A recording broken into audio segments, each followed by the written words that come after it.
Hello everyone. Today I want to present about a business ethic and is a company that called Waipeng CO. Waipeng CO is a EV vehicle manufacturer in China that founded by two brothers that call Henry Singh and the He Tao. So for the first one, okay, in the Waipeng CO, they have this one. So for the business ethic, we had an introduction about that. First one is the ethical leadership is not only about following rules, but about consistently doing what is right, fair, and responsible. So it set the standard for how teams treat others, handle pressure, and make difficult choices. So in the business ethic, we need to know what choices that we choose is the better ways. And the next one.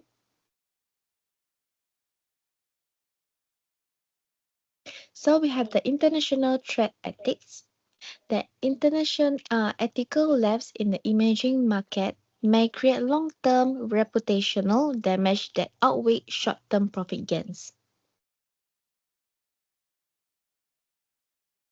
So we have the practical leadership actions that will have the strengthen global anti-corruption control so we can establish an independent ethics and compliance committee reporting directly to the board, and it conduct forensic audit of procurement and sales operation in high-risk countries. And we can introduction mandatory third-party due to diligence for government's contracts. And next one, we have the ethical pricing and the trade compliance. So in the ethical pricing and the trade compliance, we have the conduct transparent pricing reviews to ensure compliance with the international trade rules. As the company also can create a global trade compliance unit to monitor export pricing strategy in the business. And they can publish sustainability to justify pricing and environmental performance in the business ethic. Okay. For the next one, we have the regulatory compliance and ethical conduct.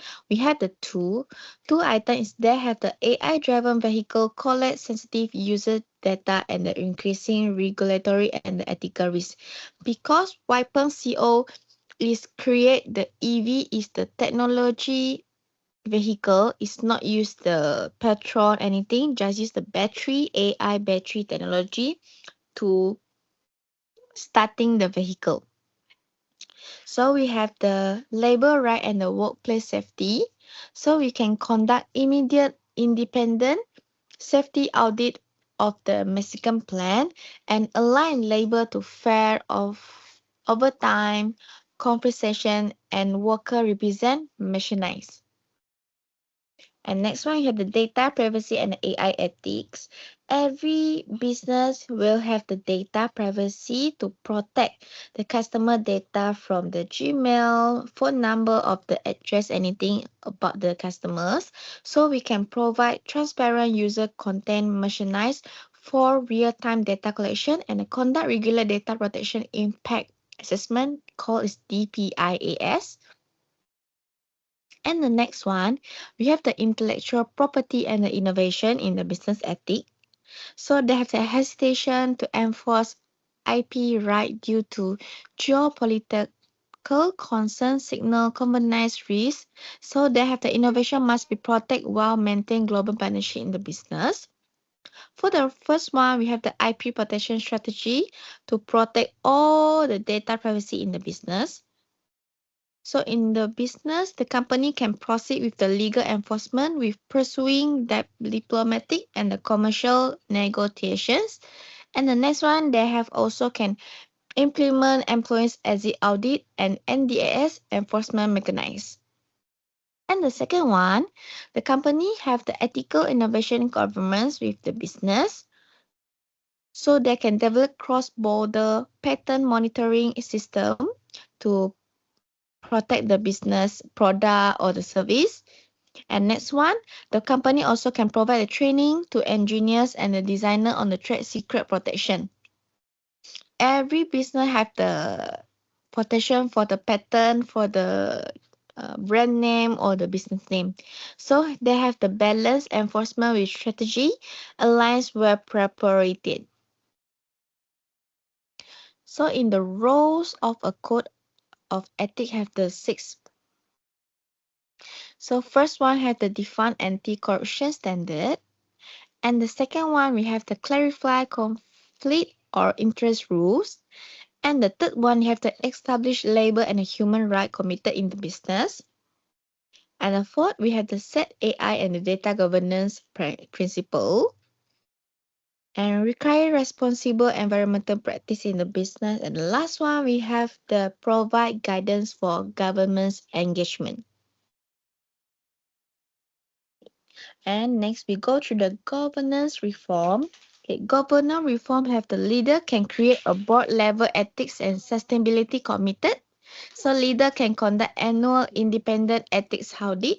And the last one, leader also should integrate ESG reporting into annual financial disclosure.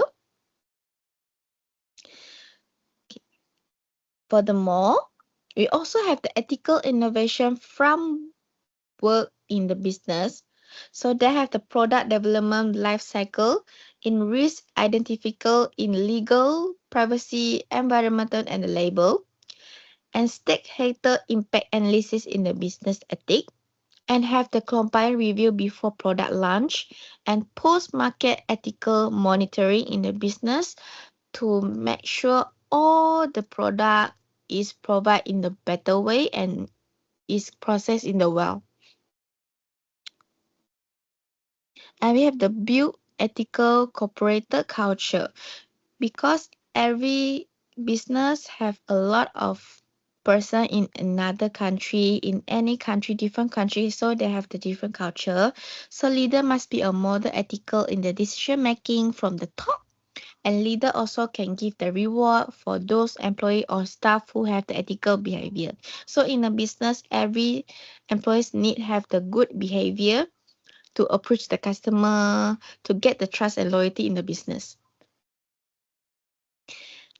And we have the culture should emphasize. So different cultures should emphasize in the business. For the first one, we have the transparency.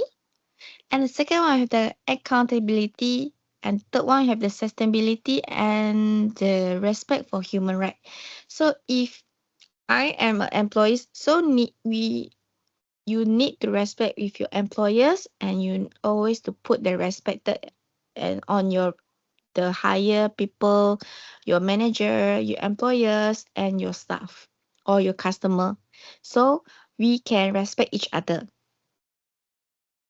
And the next one, we come to the conclusion. So for the Weapon CO company, they need a strategy asset in any organization. So a leader must have a plan to innovation process, global trade practice, and the corporate culture. So the company can reduce legal and regulatory risk to strengthen global brand reputation, and also they can protect the intellectual property, and also can improve employees' trust in the retention in the business. And the last one, the company employer can ensure a sustainable long-term growth in the others country, in the global country, global business. So an ethical leadership must move from reactive compliance to proactive responsibility. So they are can making integrity a core driver of competitive advantage rather than a regulatory obligation. So this is my presentation. Thank you.